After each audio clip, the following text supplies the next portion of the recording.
Chapter 90. No wonder nobody dares to cause trouble here. Who knew Rosalind was Lord Draco's woman? It's not that nobody dares to cause trouble. It's just that anybody who caused trouble is dead. A tycoon with a net worth of billions flirted with Rosalind, and Lord Draco ordered that his limbs be chopped off. After the incident, the tycoon didn't dare lift a finger and even apologized personally. Fuck. That's brutal. No shit. Lord Draco is South City's biggest bully.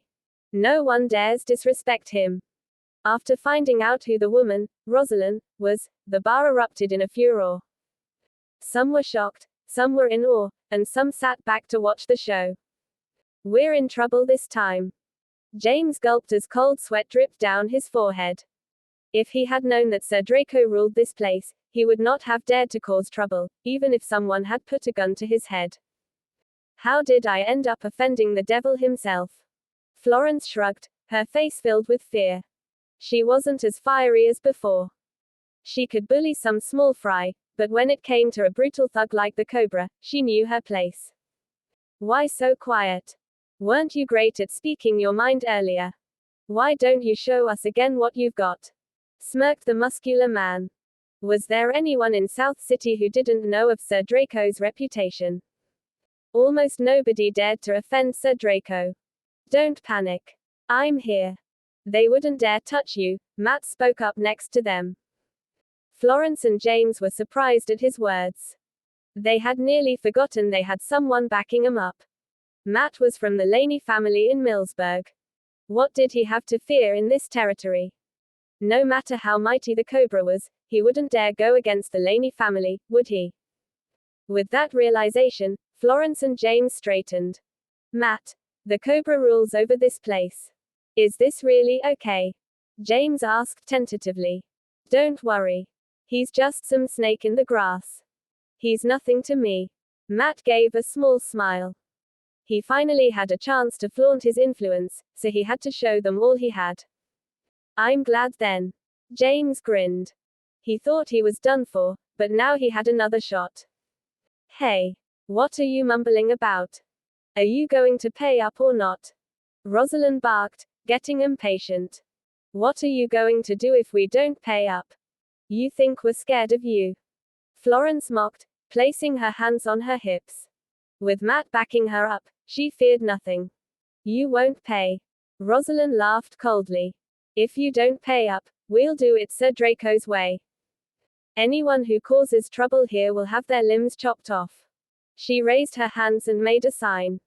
The muscular men behind her unsheathed their machetes and strode forward. Wait. Matt hissed and stepped up from behind. His good looks and classy aura always made women swoon. And who are you? How dare you meddle in my business? Rosalind looked him up and down.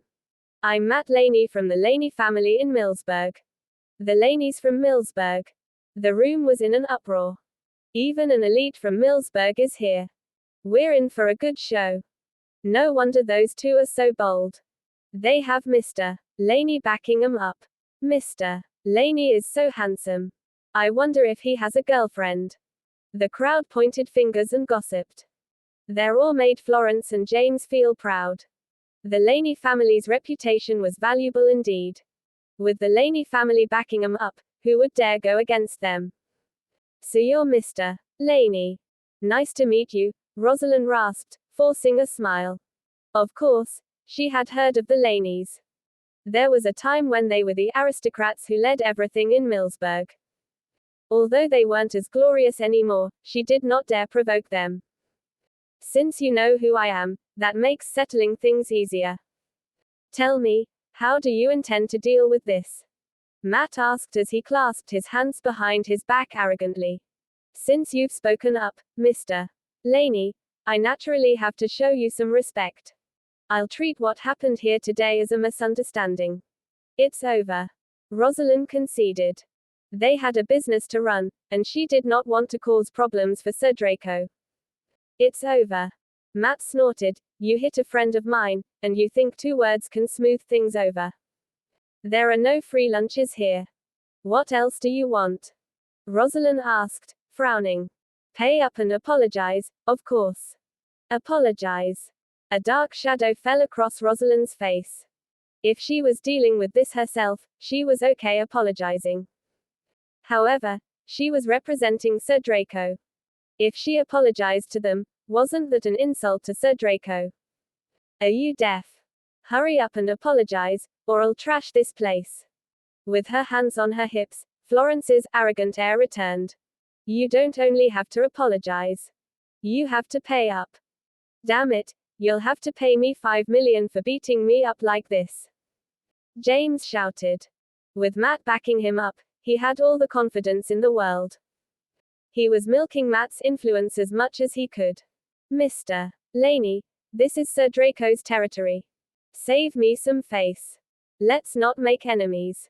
Rosalind pleaded, feeling awkward. You want me to save you some face? Who do you think you are? Matt smirked. Even if the Cobra were here, I'd demand an apology. Much less one from you. Who thinks he has what it takes to make me apologize? A thundering voice rang out across the bar.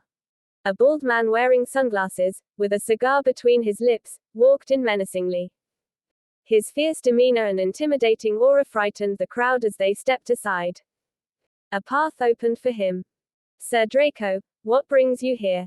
Rosalind's eyes lit up as she rushed to greet him. Just showing one of the gentlemen around. The Cobra put an arm around her waist and asked, what's going on? I thought I heard someone demanding an apology from me. It's like this, Rosalind began, recounting everything that had happened with no details spared. Mr. Laney from Millsburg, is it? So you're the one who wants me to apologize. The Cobra stepped forward and looked Matt up and down. His expression wasn't friendly at all. That's right. Your people beat my friend up. Apologizing is the natural thing to do, Matt quipped. With his hands behind his back, he was as arrogant as ever. Apologize. Fuck you. The Cobra was furious. He slapped Matt across the face. Matt stumbled and nearly fell over. Fuck. He yelled. The onlookers in the bar were stunned.